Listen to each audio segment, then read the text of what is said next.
Kami pagi ini baru saja diterima Bapak Presiden di Istana Bogor dalam rangka Kepres nomor 18 tentang tim percepatan pengembangan vaksin COVID-19.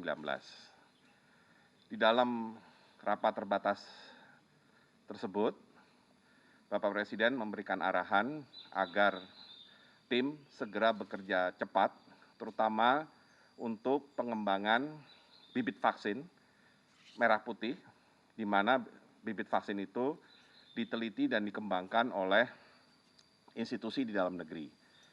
Nah, dalam kesempatan tadi pagi, kami menyampaikan kepada Bapak Presiden bahwa Lembaga Eijkman sudah memulai upaya pengembangan vaksin merah putih dengan platform protein rekombinan, dan saat ini prosesnya sudah mencapai 50% dari tugas Lembaga Eijkman mengembangkan bibit vaksin itu di laboratorium, di mana targetnya akhir tahun ini uji pada hewan sudah bisa diselesaikan sehingga awal tahun depan sekitar bulan Januari Lembaga Eijkman bisa menyerahkan bibit vaksin tersebut kepada PT Bio Farma untuk kemudian dilakukan formulasi produksi dalam rangka uji klinis, baik uji klinis tahap 1, 2, dan 3, dan setelah uji klinis itu selesai dan BPOM menyatakan bahwa vaksin ini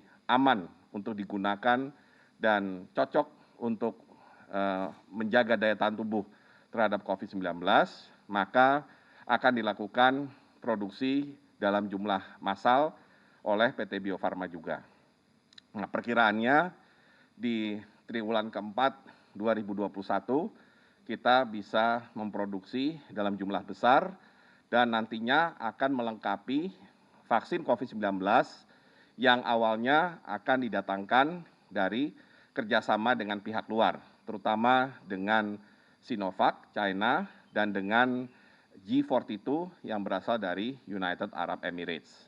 Nah, harapannya tentunya proses vaksinasi nantinya bisa segera dikerjakan. Selain itu, kami juga melaporkan kepada Bapak Presiden bahwa bibit vaksin yang dikembangkan dengan vaksin merah putih itu menggunakan isolat virus yang beredar di Indonesia, sehingga kita berharap vaksin merah putih itu akan cocok untuk menjaga daya tahan tubuh warga negara Indonesia terhadap COVID-19 itu sendiri. Dan untuk menunjang produksinya, selain Bio Farma yang tahun depan berencana bisa memproduksi 250 juta dosis per tahun, kami di dalam konsorsium vaksin merah putih juga akan mengundang beberapa perusahaan farmasi swasta untuk ikut memproduksi vaksin COVID-19. Sejauh ini sudah ada 3 perusahaan yang potensial, tetapi tentunya mereka harus segera mengurus izin ke BPOM untuk cara pembuatan vaksin yang baik. Demikian juga mereka harus menyiapkan line of production khusus untuk vaksin COVID-19 ini.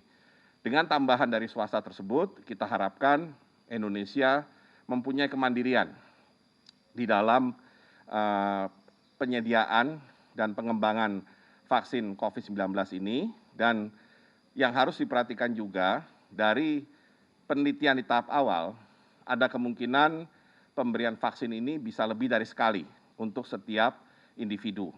Jadi kalau penduduk kita itu sekitar 270 juta pada hari ini misalkan, maka yang harus divaksinasi nanti atau vaksinasi yang harus diberikan berarti minimal 540 juta. Dan otomatis ini membutuhkan kapasitas produksi yang besar, dan karena itulah kami mengajak Bio Farma untuk melakukan ekspansi dan perusahaan-perusahaan swasta lain untuk ikut mendukung. Nah, itulah yang tadi disampaikan kepada Bapak Presiden, dan Bapak Presiden meminta agar kita bekerja dengan cepat, tetapi yang paling penting mengikuti segala prosedur karena vaksin itu tentunya harus aman, ya, tidak ada efek samping yang membahayakan, dan satu lagi tentunya vaksin itu diharapkan akan manjur atau berkhasiat untuk memperkuat daya tahan tubuh kita menghadapi virus COVID-19 yang kita tidak tahu akan berapa lama berada di dunia ini. Ya. Yang paling penting adalah vaksin kita kembangkan dalam rangka memperkuat daya tahan tubuh manusia dalam menghadapi COVID-19.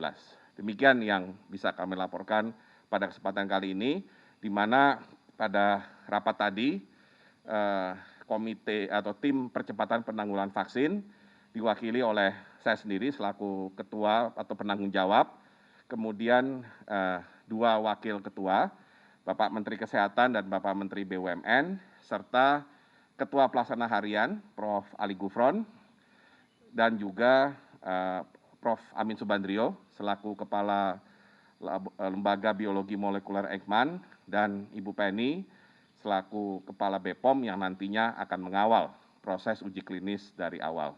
Demikian, Assalamualaikum warahmatullahi wabarakatuh.